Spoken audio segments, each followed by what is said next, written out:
यहाँ हम लोग क्लास 10th के दूसरे चैप्टर जिसका नाम है बहुपद उसको आज पढ़ेंगे। उसके पहले एक्सरसाइज को आज सॉल्व करेंगे। बहुपद को स्टार्ट करने से पहले इसमें कुछ विशेष प्रकार के पद होते हैं जिन्हें हमें समझना होता है। जैसे बहुपद क्या है पहले तो यही समझना है। इसके अलावा बहुपद जब बनता है तो इसमें दो प्रकार के एक तरह से मान आते हैं, जिनमें पहला होता है चर और दूसरा मान होता है अचर। इसके अलावा बहुपद में घात भी होता है। इसके अलावा बहुपद और भी अलग अलग प्रकार के बहुपद की अलग अलग कैटेगरी होती है। तो चर क्या है? तो चर को समझने के लिए हम पहले बहुपद लिखते हैं। जैसे यहाँ पे लिखा गया है 3x² + 5x + 6। ये एक प्रकार का बहुपद है जिसमें दो प्रकार के मान यहाँ उपयोग किए गए हैं। पहला जो मान है वो x का और दूसरा जो मान है वो यहाँ पे आंकिक मान है। इस स्थिति में जो यहाँ पे x का मान यहाँ पे लिखा गया है इसको हम कहेंगे चर। तो यहाँ पे ये एक चर है और जो यहाँ पे अंक प्रयोग किया गया है उसको हम कहेंगे अचर, जिसको हम कहते हैं नॉन वेरिएबल। ये वेरिएबल है। इसके अलावा इसमें जो भी चर दिया गया है इस बहुपद में जिस चर का पावर सबसे ज़्यादा होगा, यहाँ पे इसका पावर सबसे ज़्यादा है, तो वो इस बहुपद का घात कहलाता है। तो घात जो होता है वो किसी बहुपद में चर का ऐसा पावर है जो सबसे अधिक वैल्यू देता है। अब इसमें चर और अचर आपस में मिल करके एक तरह से बहुपद का निर्माण करते हैं। लेकिन यहाँ पे हमें ध्यान रखना ये है कि बहुपद का घात कभी भी यहाँ पे कभी अऋणात्मक संख्या नहीं होती। यानी बहुपद के घात में यहाँ पे एक चीज़ ध्यान रखना है कि नेगेटिव वैल्यू पावर में नहीं आता है। 0 या 0 से बड़ा जो भी पूर्ण अंक होगा उसी को हम यहाँ पे बहुपद के घात के रूप में लिख सकते हैं। यदि कोई कहे कि 3x² - 5x⁻² तो इसको हम एक बहुपद नहीं मान सकते, क्योंकि यहाँ पे जो चर मान है इसके पावर में यानी कि इसके घात में यहाँ पे नेगेटिव वैल्यू दिया गया है। इसी तरह से यहाँ पे कोई लिखे कि 3x⁵ + 3, ये भी एक प्रकार का बहुपद नहीं है, क्योंकि 0.5 जो है उसका वैल्यू आएगा 1/2 और ये यहाँ पे जो मान होगा वो एक पूर्ण अंक ना होकर के एक भिन्न होगा। तो इस प्रकार का मान जो होगा वो भी यहाँ पे बहुपद नहीं कहलाएगा। इस प्रकार के मान वाले जो पद होंगे उसको हम बहुपद नहीं कह सकते। अब यहाँ पे बहुपद में कई प्रकार के पद यहाँ जोड़ करके या घटा करके आपस में बहुपद का निर्माण किया जाता है। तो यहाँ पे जहाँ पे प्लस या माइनस का चिन्ह दिया गया हो वहाँ से अलग अलग पद हम यहाँ बांट सकते हैं। तो ये पहला पद है, ये दूसरा पद है और ये तीसरा पद है। इसी प्रकार से यहाँ पे एक पद है और यहाँ पे ये एक दूसरा पद है और ये इन दोनों को अलग करने के लिए यहाँ पे प्लस या माइनस का साइन दिया गया है। यदि किसी बहुपद में मान लीजिए यहाँ पे दिया गया है 3x × 2 और इसको यदि कोई बहुपद कहे तो ये केवल एक ही पद माना जाएगा, क्योंकि इसको हम गुना करेंगे तो इसका केवल एक पद प्राप्त होगा। यहाँ पे हम इसको दो पद नहीं कहेंगे।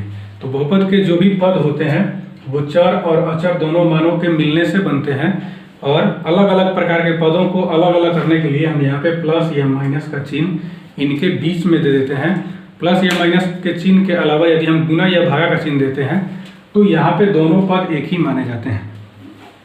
आइए देखते हैं बहुपद कितने प्रकार के होते हैं।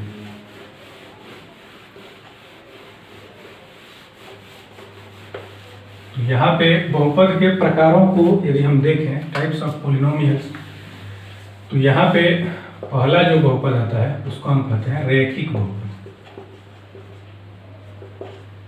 इसको अंग्रेजी में कहते हैं लीनियर पॉलिनोमियल।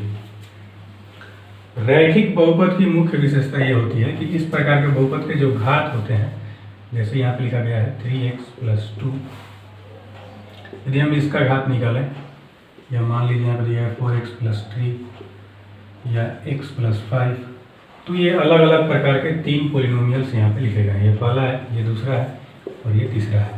इन तीनों पोलिनोमियल्स का यदि हम घात निकालें, यानी कि पावर यदि हम इसका निकालें, तो इसका घात आएगा 1। यहाँ पे x का जो पावर होगा, यहाँ कुछ नहीं है तो हम 1 मानेंगे, तो ये होगा 1। इसमें जो पावर होगा वो 1 होगा x का घात, और इसमें जो पावर होगा वो होगा 1। इस तरह से इस बहुपद का घात जो होगा वो 1 होगा, इस बहुपद का जो घात होगा वो 1 होगा, और इस बहुपद का जो घात होगा वो भी 1 होगा।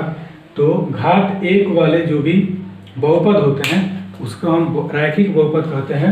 और इस प्रकार के बहुपद का यदि हम ग्राफीय रूप प्रदर्शित करें तो इस प्रकार के बहुपद का जो ग्राफीय रूप होता है, यहाँ पे आप सबको पता होगा कि 2 अक्ष होते हैं जिसको x और y अक्ष हम लोग कहते हैं।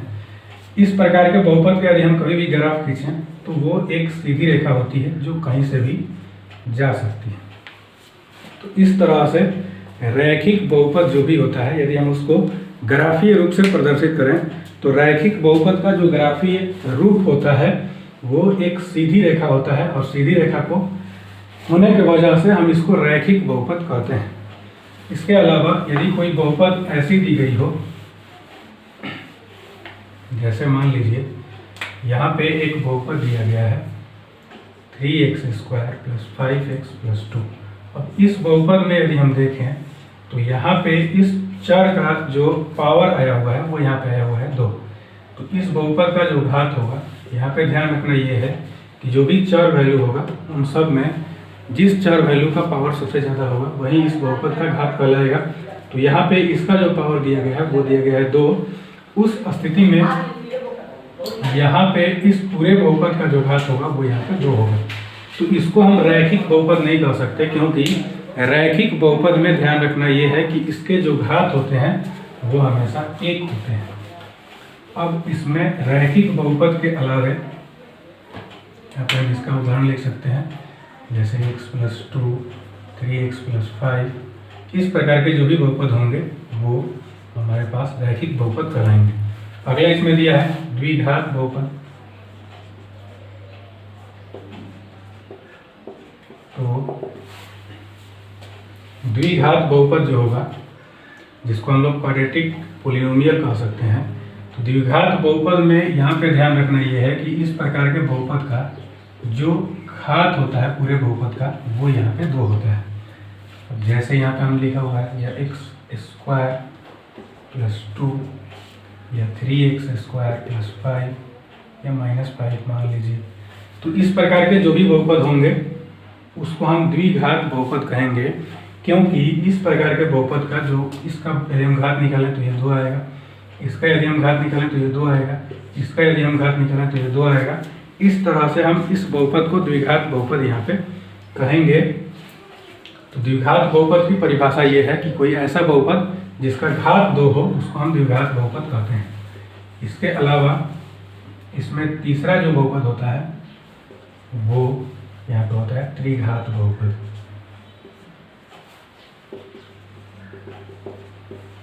जिसको हम यहाँ पे क्यूबिक पोलिनोमियल कह सकते हैं।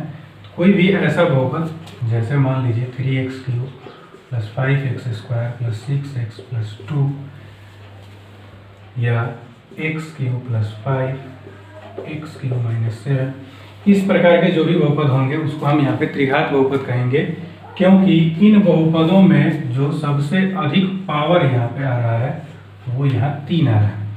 तो पावर 3 आने से इसके चर मान का इस प्रकार के जो बहुपद होंगे उसको हम त्रिघात बहुपद कहेंगे।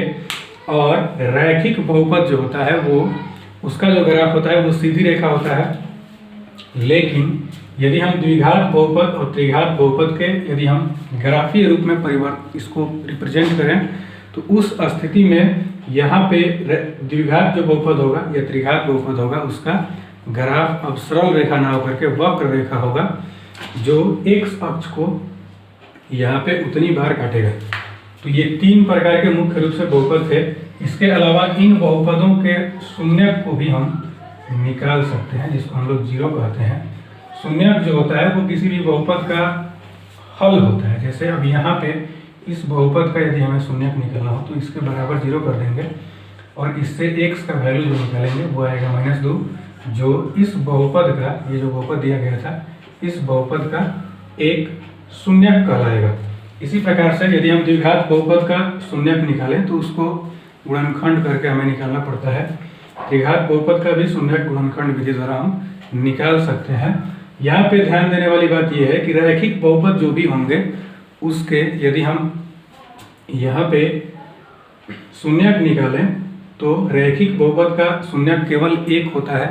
द्विघात बहुपद का यदि हम शून्यक निकालें तो उसके शून्यक 2 होते हैं, और त्रिघात बहुपद के यदि हम शून्यक निकालें तो इसके शून्यक जो होते हैं वो 3 आते हैं। इसके कहने का मतलब ये है कि रैखिक बहुपद में x का वैल्यू केवल 1 ही आता है, द्विघात बहुपद में x का वैल्यू 2 आता है, और त्रिघात बहुपद में x का जो वैल्यू आता है वो यहाँ पे 3 आता है। इस तरह से रैखिक बहुपद जो होता है वो सीधी रेखा में उसका ग्राफीय रूप होता है। द्विघात बहुपद और त्रिघात बहुपद जो होता है वो वक्र रूप में उसका ग्राफ होता है, और इसमें इसके घात के आधार पर इसकी पावर जितनी होगी उतनी ही इसमें शून्यक की संख्या या जीरो की संख्या इसमें होती है। अब यहाँ पे एक्सरसाइज से जुड़े हुए प्रश्नों को देखने से पहले आइए हम देखते हैं कि किसी भी बहुपद को यदि हम ग्राफीय रूप में रिप्रेजेंट करें तो उस स्थिति में उसका ग्राफीय रूप किस तरह से आता है। तो यहाँ पे कोई रैखिक बहुपद जो होगा उसका यदि हम ग्राफीय रूप रिप्रेजेंट करें, जैसे किसी भी बहुपद का यदि हम ग्राफीय रूप बनाते हैं तो उस स्थिति में हम यहाँ पे 2 अक्ष लेते हैं, और इन दोनों अक्षों से होते हुए यदि कोई रैखिक बहुपद होगा तो वो सीधे निकलेगा। तो यहाँ पे यदि कोई भी बहुपद दिया गया हो तो यहाँ पे एक चीज़ ध्यान रखना है कि यदि हम उस बहुपद का शून्यक निकालना चाहें तो यहाँ पे जो कंडीशन दिया गया है वो ये दिया गया है कि जो ग्राफ है उस ग्राफ को हमें देखना होता है कि वो ग्राफ जो है वो x अक्ष को कितने बिंदुओं पर एक तरह से काटता है। तो यहाँ पे x अक्ष को ये जो ग्राफ है, ये जो लाइन है, वो केवल एक बिंदु पर काटता है। तो इस प्रकार का कोई भी यदि ग्राफ दे तो उस ग्राफ को समझने का एक ही तरीका है कि इस ग्राफ द्वारा x अक्ष को कितनी बार काटा जाएगा। तो वो ग्राफ उस अक्ष को जितनी बार काटेगा वो जो बहुपद होगा उस बहुपद के शून्यक भी उतने ही उसमें होंगे, या बहुपद का घात भी उतना ही वहाँ पे होगा।